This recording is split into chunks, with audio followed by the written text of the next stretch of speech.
What's poppin', y'all? It's Deidre with One Shot Game, and you already know how the motto go. You get one shot at life, but a lifetime to learn all the game you need to succeed and empower your life and grow to the best of your ability. And the only way to grow in life is to experience things in life, to take L's in life, to learn from your lessons. You can't grow in life if you know what I'm saying, don't think anything you did was wrong, or you didn't take no losses and you've had all wins. Like, there is no way that you can possibly grow from that mind state, and that's okay. If you choose to think like that, that's fine. But I'm here to tell you today that learning lessons and loving yourself is the most powerful thing you can do to elevate. A lot of us in society have lost the power to love ourselves because we have been subjected to everything going on around us. It's crazy world that we live in, and like I said before, it's a dangerous game and everybody's playing. So with that being said, this video, man, is gonna be a real sensitive topic to my heart. I'm gonna be talking about a Sacramento man who considered himself to be a kingpin. He ruled over people with power and control because of his status and his money. So, in case y'all haven't watched my other videos, please make sure you go and check those out. This is me, my life, my story, and a little bit of example of how a person could control you if you don't love yourself. So the person I'm going to talk about today. Now, believe me when I say I don't wish death on anyone. You know what I'm saying? It's not something anyone wants to have to go through. It's not something anyone wants to have to deal with. Like, it's very heartfelt and heartbreaking to people when someone passes away. But let's be real here. So, I'm from Sacramento, California. I grew up on 2nd Avenue and Franklin. It's like walking distance away from the world famous Gunther's. In the fact that we were on 2nd Avenue, on Franklin, it sat this big blue house. And the man at that time who ran that house goes by Goldie the Madman. If you're from Sacramento and you smoked weed, you rapped, you know what I'm saying, you had any type of money, I'm pretty sure you know exactly who it is that I'm talking about. Now, this man was killed in 2015. But I'm going to give you guys a little overview of how people with empty vessels use a form of money and status as power and control over other people. It's very sad, but this man, Goldie, was the made man, they called him, and he sold weed on that block. So being the fact that we were right around the corner in walking distance, we were able to walk on Franklin and be able to get our weed at that time. It was like maybe around 16, 17 years of age when he was that nigga around our way. Like, it's 2 weed men that I know of that always kept a big amount of weed, but it's one that was centered on the other side of Oak Park, and then we had Goldie, which was right up our alley. So let me explain to you. This man sold X amount, large quantities of marijuana, a lot of it. Not only that, his money and status bought him the fancy cars, you know what I'm saying, the recording studio inside his house. So you got to understand, to the average poverty broke stricken male, that was the place to kick it at. That was the place to be, because he got everything that we dreaming of, coming from the fact we don't got it. You know what I'm saying? But this man used his money as control over everybody. Someone passes, they only want to say good things. about people, and I understand that. But I'm going to tell you right now, my background history and my story with someone I consider as a man to be a scandalous type individual. He moved really slimy, and he used the power he had to be able to do that to people. When you grow up in, a poverty-stricken neighborhood, or as a male, your mom's not really having the finer things in life, you gravitate towards that. That is the place to be. That's where it's at. That's where it's cracking.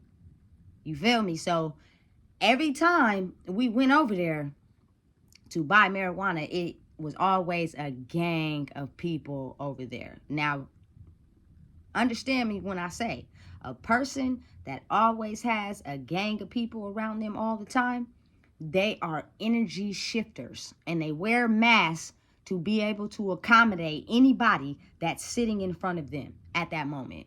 I don't know the man's background history. I don't know how the man grew up, but what I can say from me knowing him, he was a scandalous type individual, a man who moved real slimy, and he used his money as a form of power and control. So let's take it back to, 16, 17. He was the person that you called. Whenever you needed some tree, he was that guy. You know what I'm saying? And he always had a gang of men at his house. Now, understand me when I say this. This man had a whole steel implanted fence surrounding his whole entire house. And it didn't even have a doorknob to get in the fence. It was a lock bolt. So the only way that you can be able to get into this man's house is he had to personally let you in. Or somebody that he was rocking with inside his house had to let you in. Straight like that. Me personally, he probably felt like he had to watch his back because of his status and his money. But if you look at it from the devil side of life, the man was grimy and slimy, and you need to protect yourself because you don't know what could happen because of the way you choose to move. Now, being the fact that I found out I liked it women at a young age, 16, I fell in love with my first love, who was a woman. The way he moved and the things he said just, disgusted me as a woman. Anytime me personally went over there to purchase marijuana from him, some of the most degrading comments he would say to me. Every time I came over there to buy tree, he was trying to get at me in some shape or form. It was like a very disgusting turnoff. You know what I'm saying? And that was the spot. That was what we knew because it was right around the corner from 2nd Avenue. So at that time, me being in a relationship, I was with a woman who was a stud. He would also say degrading, nasty things to her. He didn't care who it was. Any woman that came to buy a tree from him, if he felt like he wanted to hump on you, he would throw passes. Because in his mind, his money, his status and control, he felt like he can do that. He didn't care either. Listen, some days this man would just sit in his car outside of his house, and when you call him to try to get some weed, he would be sitting in the car. So, you know what I'm saying? You would have to get in the passenger seat and purchase the tree from him. And back then, in those days, we had the deal, the 2 for $15. He was so slimy with it that he would take your 15 and give you enough weed just to make you a little over a blunt. That's it. So basically, he was ripping you off of your $5 all the time. And he smoked weed. So he would smoke the purple nugs and sell the weed that wasn't purple to everybody else. Like the way he moved and the things he did as I'm watching and paying attention to this man was just, oh my God, just complete turnoff. You know what I'm saying? Also had a recording studio inside his house. So at this time, my brother was alive.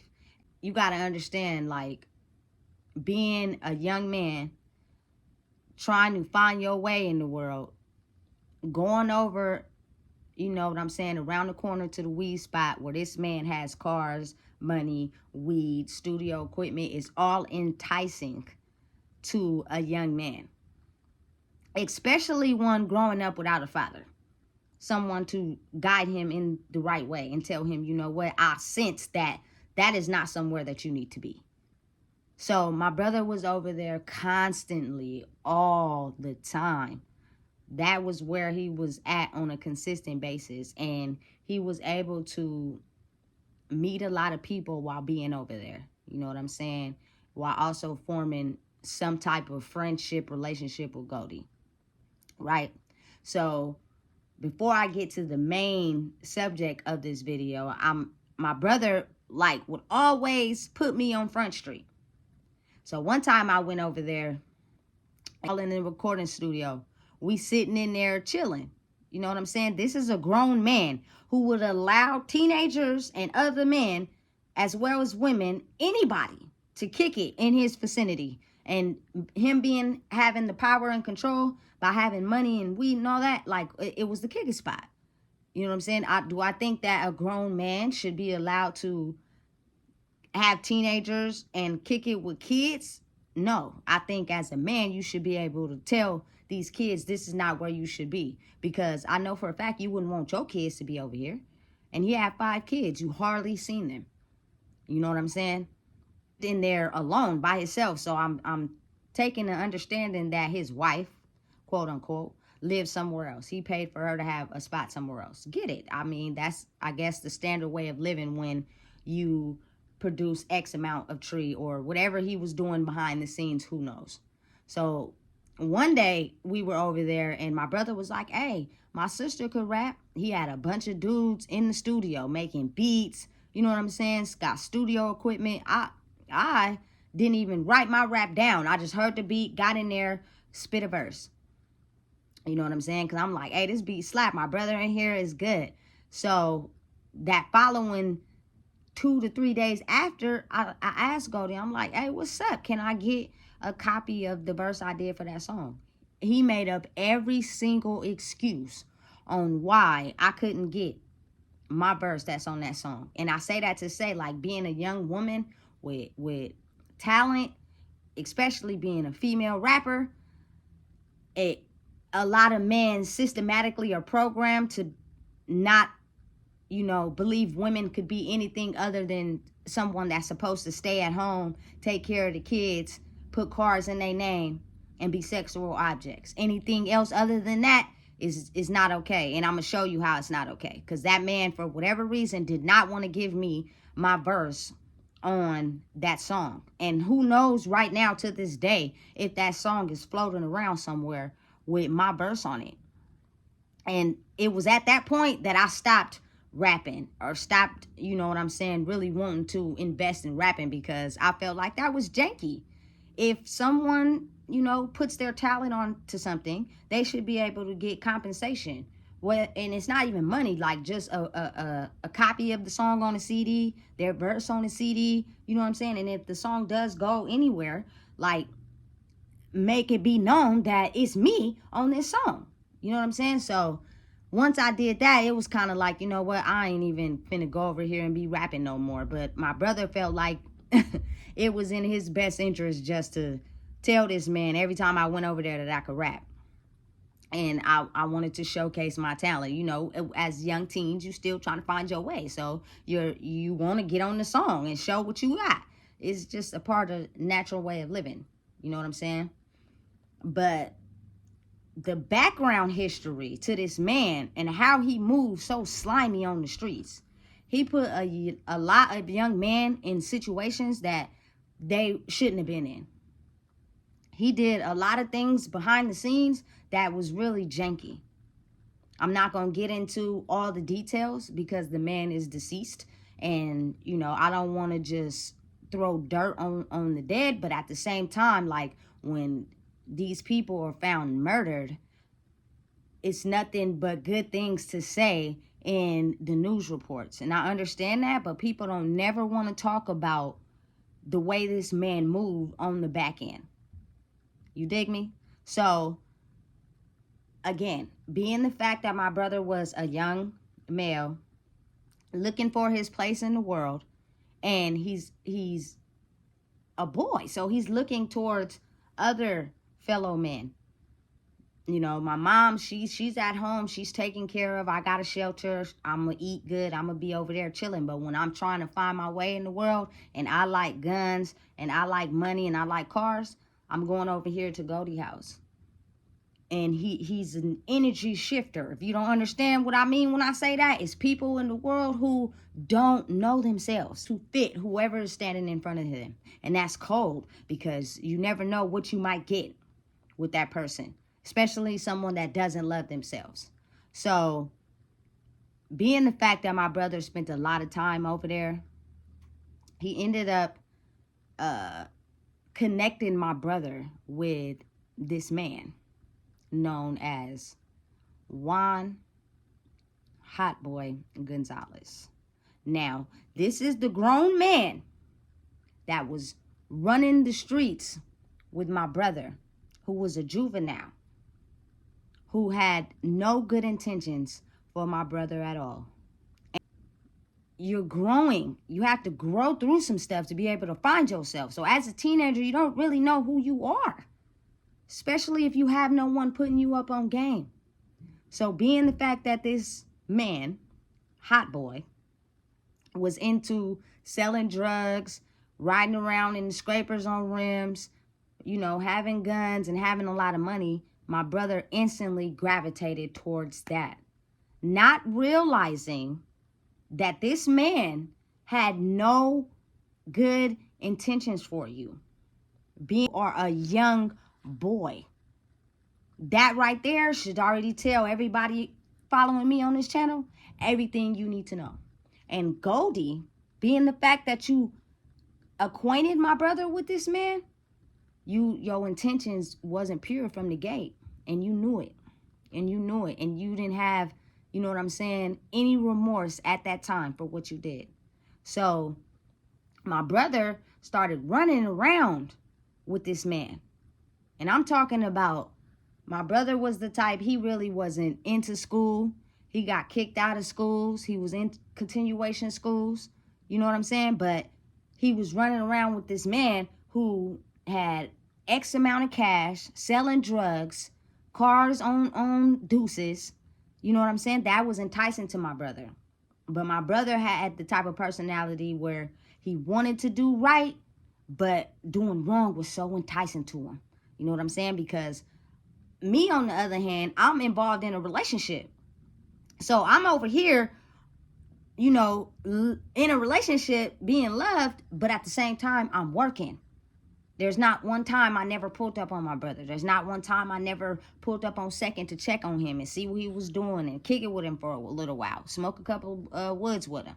You know what I'm saying?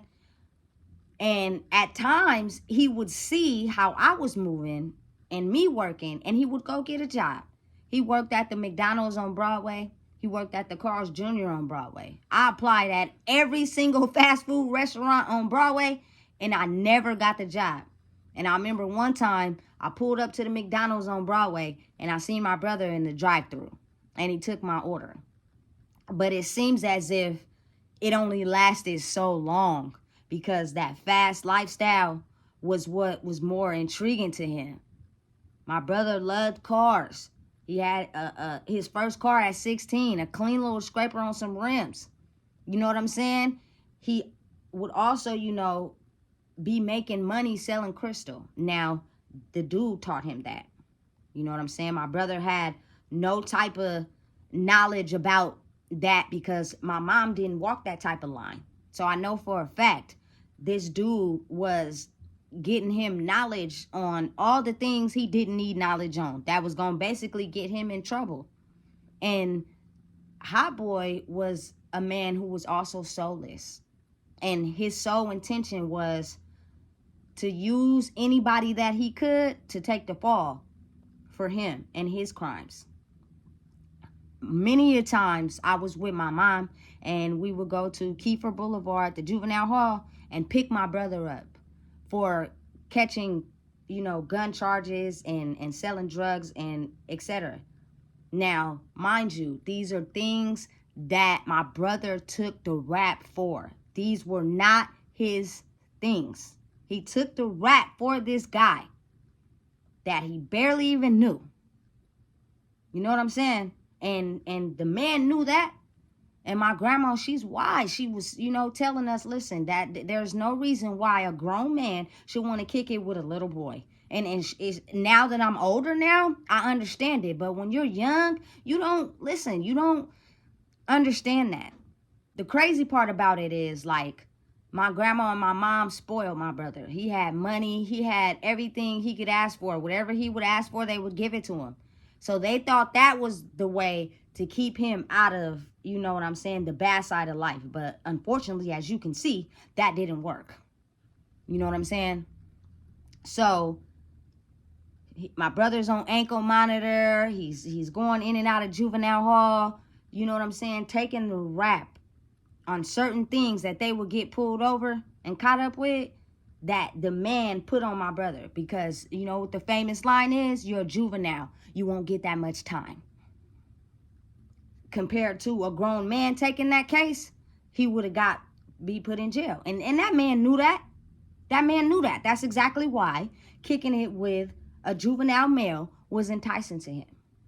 My grandma and my mom seen the signs. My grandma and my mom tried so hard to get my brother to stop hanging around with this man.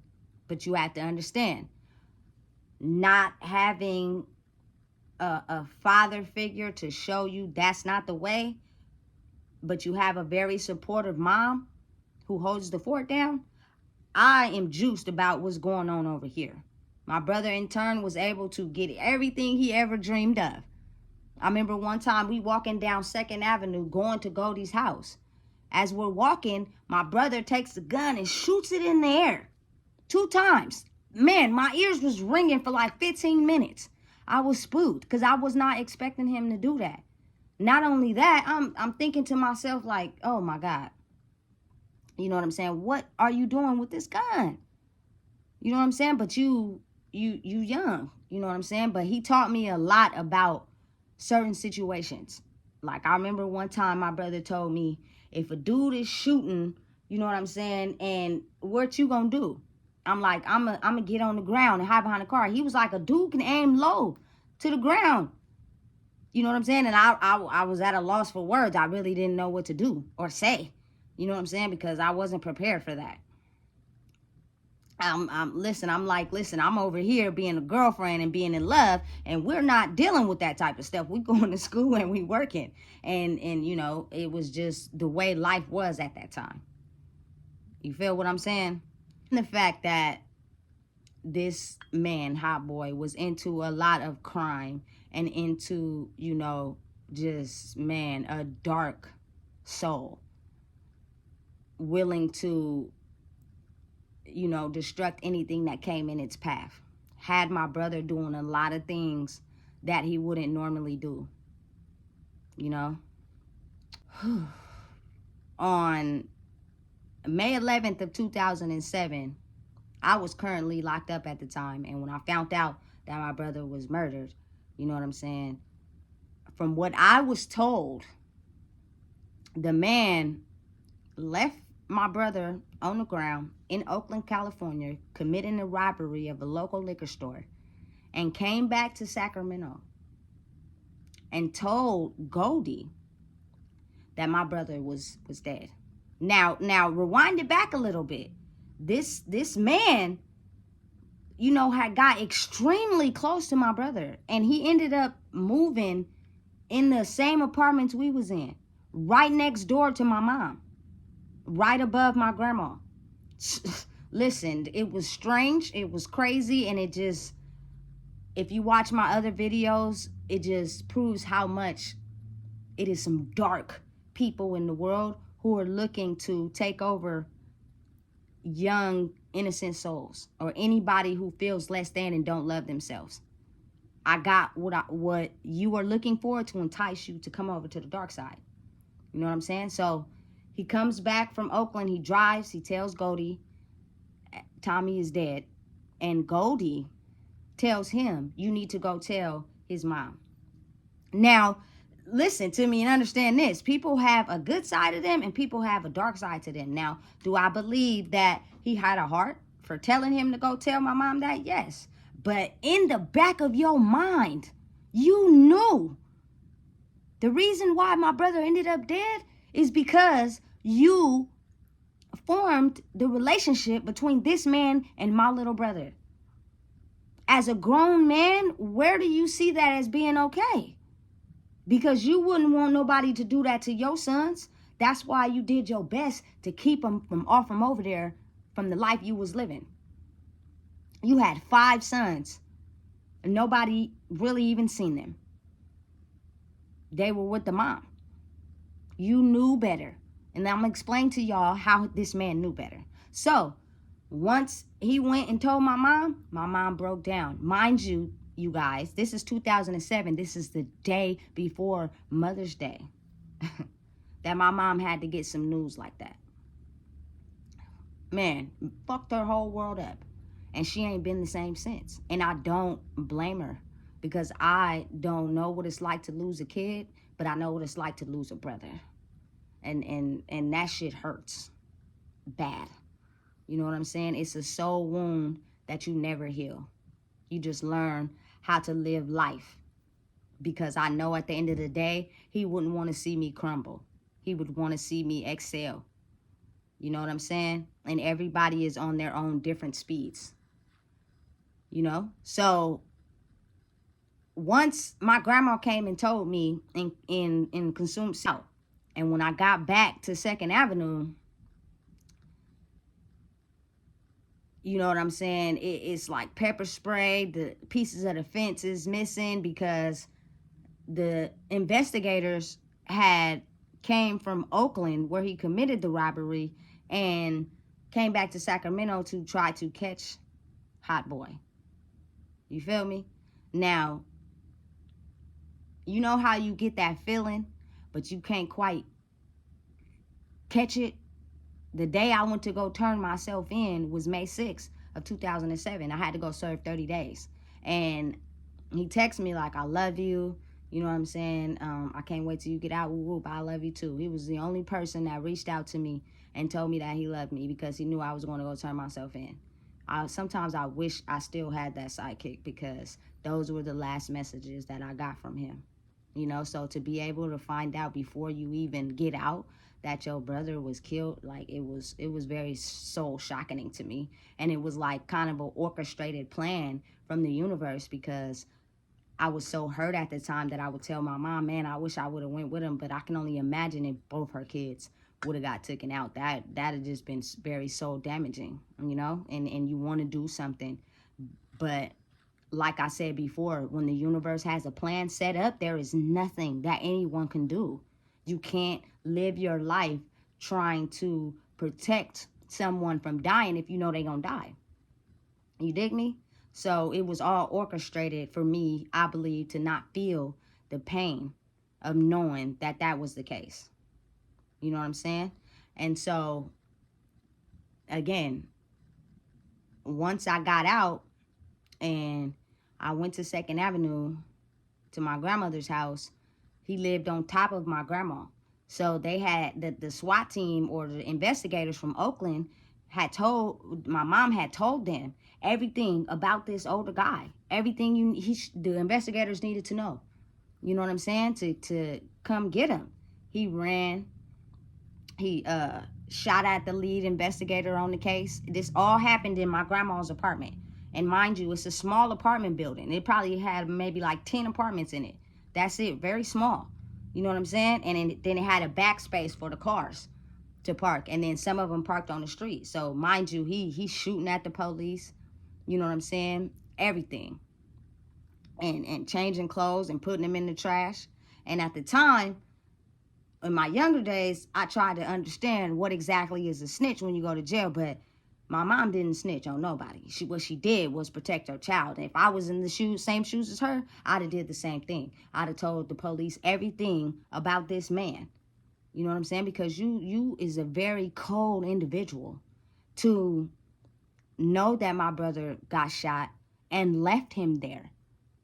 and drove all the way back to Sacramento to not tell my mom that you live next door to, but to tell the weed man that helped you form a relationship with my brother that my brother was dead. Whew, cold individual. I'm telling you, it's some real demons out here, and it's serious. You know what I'm saying? So over the course of that time, we're all grieving. We're all really just going through it. Like the investigators, the police having stakeouts at my granny house. You know what I'm saying? They really trying to catch this man. And being the fact that they caught him maybe a few days after that at a hotel somewhere, you know? And it's crazy because on the day that I got out, we knew the man was locked up and he wasn't going to get out. All my family started taking everything from inside of his apartment. The police had busted the door down. We started, my auntie, everybody taking everything that we could use outside this man's apartment, which is crazy. But I mean, I guess any normal person would do the same thing, right? Or my family just crazy. Who knows? But again, the pain, the hurt that my mom felt, like, you know, a lot of times people become numb to death to where they show no emotion. And I say that to say, like, my grandma didn't cry the whole time. She didn't even cry at the funeral. Like, she was just completely numb to emotions. Whole time my mama is crying every time you look up. The ones that still cry when they go through things is the most sensitive ones, I believe. And you got to protect them with everything you got, because at some point that crying will stop and they'll turn to the dark side and become evil. It's either one or the other. You feel me? So we still going through that whole process. The funeral comes. When I say my brother had the whole funeral home, Thompson, on the other side of Morgan Jones. You know what I'm saying? Sold up. You know what I'm saying? It's a little bit up a ways, and Morgan Jones is a little bit down Broadway. You know what I'm saying? And Thompson is by the big park. You know what I'm saying? So the day of the funeral, it was so many people there. Diamond was there. Goldie was there in the back. Like, for my brother to only be 17 years old, he had so many people at his funeral that it was crazy to me how many people this little boy knew and how many people this boy befriended. It was packed. Some people were even standing up. Some people I don't even talk to no more was there. You know what I'm saying? And like, this boy and his funeral affected a lot of people in that day and age and that time. And it was very traumatic to my family. You know what I'm saying? So as we're going through the funeral procession and you're able to come view the body, I look back and I see Goldie shedding tears. I'm talking about bawling. A grown man in the back of a funeral home, bawling so hard. And that's because I don't wish death on nobody, but that karma. You felt that. You felt that. And you know you felt it because you knew at the end of the day, you were the reason why my brother ended up dead. Because it was your fault that you ended up hooking my brother up in a friendship, relationship, whatever, between my brother and this grown man. So you needed to feel that. You know what I'm saying? You needed to feel that. And it's on recording. DVDs were made of my brother's funeral. So this is all proof. I don't have no reason to lie. You felt it hard. You cried for a long time because I was watching you. Even though I was going through my own pain, like, I don't think people really even understand that. Listen, I don't know if I was crying for real or not. I don't know if I was putting on an act or not. Like, my head was in so much of a distressed place at that time. I don't even know really what I was feeling. But I believe that particular day turned me into the monster that I am now. Big facts. You know what I'm saying? Because I knew the background story. I knew it. I knew the background story. But I'm over here in a relationship being a lover girl that you're young still. You're trying to find your way. That there was absolutely nothing I could do. And I accepted my brother for who he was. You know what I'm saying? As long as I went over there and checked up on him from time to time, he would call me. We would pull up at my girlfriend's house. Like, we would go to her job. Like, my brother was rolling with who I was, and I was rolling with who he was. No judgment. You know what I'm saying? But, again, if you are a grown man and you see a young boy going down the wrong path, why not show that young boy how to go the right way? Not end up in somewhere where he can end up in jail or dead. Those are the only two choices when you leading that type of life. And unfortunately, my brother got the bad side to it. You know what I'm saying? And I just sit and think about it like, dang, as I am the age that I am now, I knew the background story. I knew what it was. But the pieces don't come together until you at some point where you've experienced what you needed to experience and you grow. You know what I'm saying? So, in 2015, Goldie was found unresponsive in his house, murdered. Now, again, like I said, I don't throw no bad juju on the dead, but karma is a bitch, ain't it? You know what I'm saying? Cause the police reports, I know Goldie's real name. And anytime someone dies, I go on Google and I do my research because I just be wanting to see what people got to say. And in the police report, they said that the friend called the police because they found Goldie unresponsive in his house with 2 bullet holes to his chest. Right? Now, back it up. Remember when I told y'all this man had a steel iron fence against his whole entire perimeter of the house? And I didn't mention that he also had cameras. So whoever killed Goldie knew him and was in that house. Period. Straight like that. Because there was no way you can get in that house without Goldie knowing and letting you in. Because that's how safeguarded he had it. And in the report, no one has been convicted of his murder. No one has been a suspect in his death. In the police report, they say this death is still being investigated. But it is no police reports to come out after that. Because the police know what happened for real. And they know at the end of the day that someone that personally knew Goldie had to kill him. Because I'm not going to let y'all forget that his house was steel gate. You couldn't get in without his permission.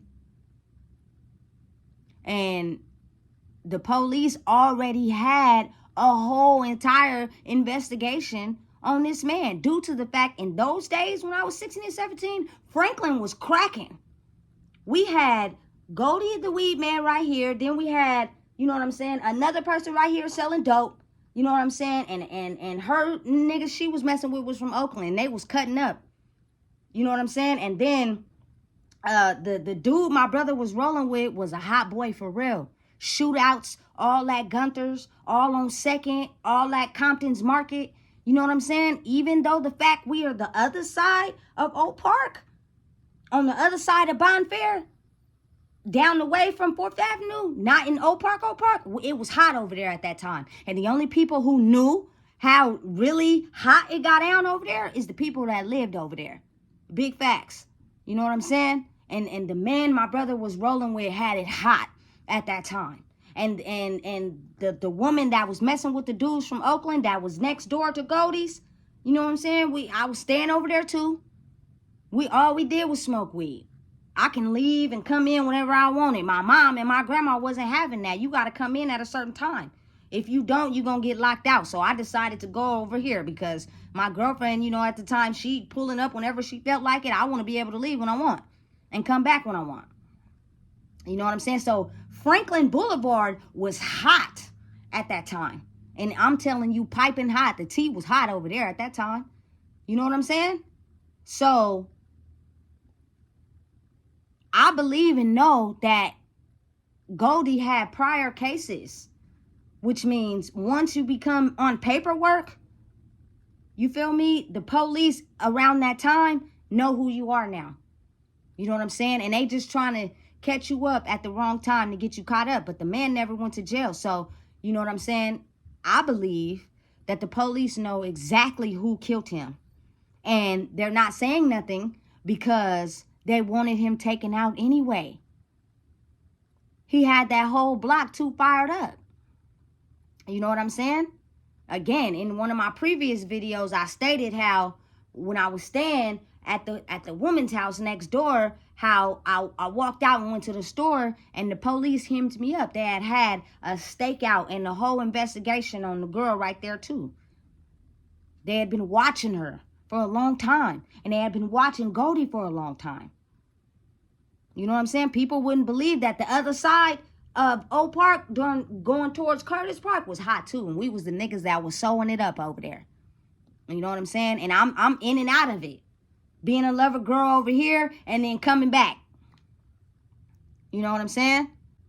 I still to this day would just have to, you know what I'm saying, let people know and understand that is dark spirits in this world. They work for the police system, they work for CPS, they work for the welfare, and they work on the streets.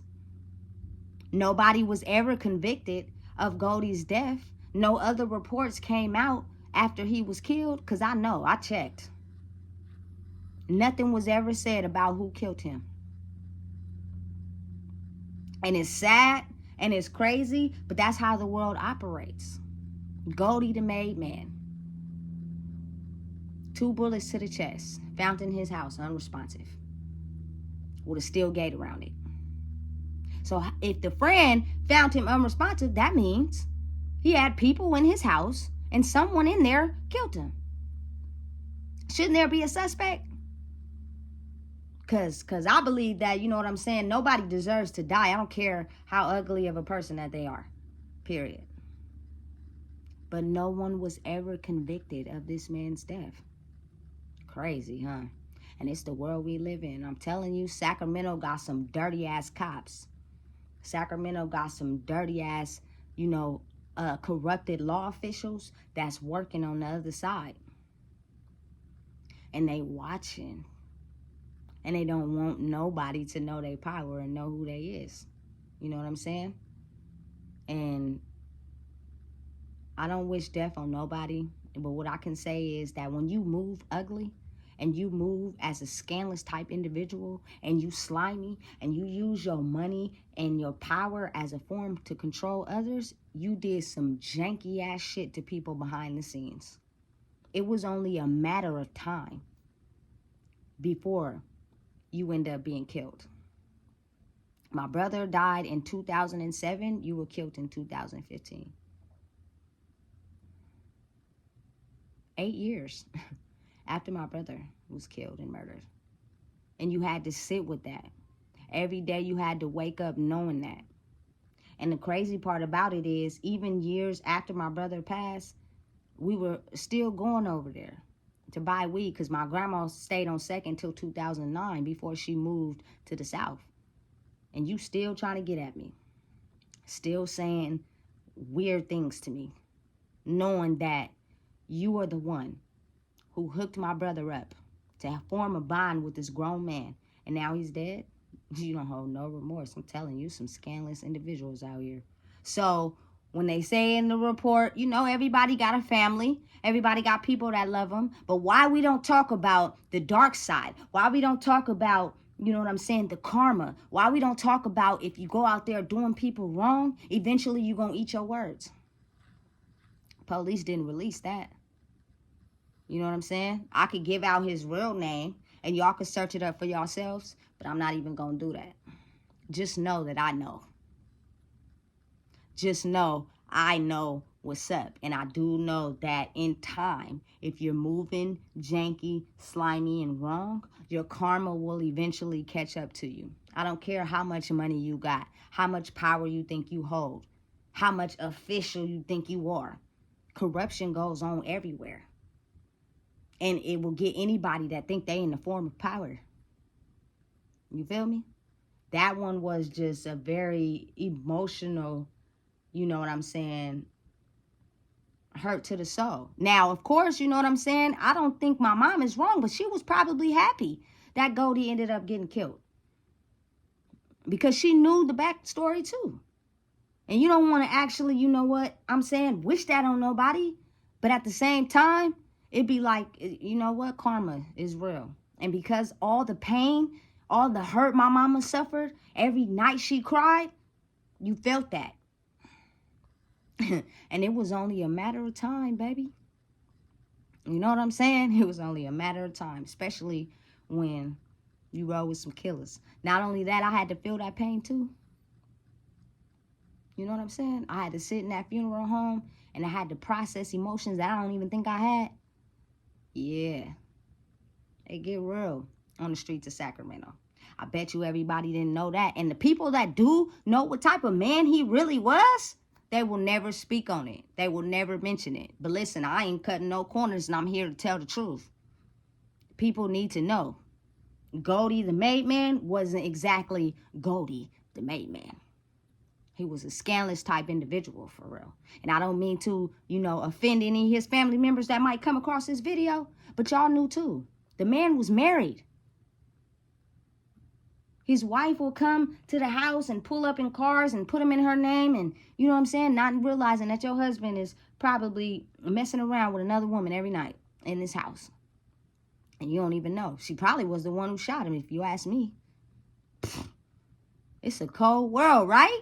It's crazy. So that's just my experience and my life on the other side of Oak Park. But we still consider that to be Oak Park.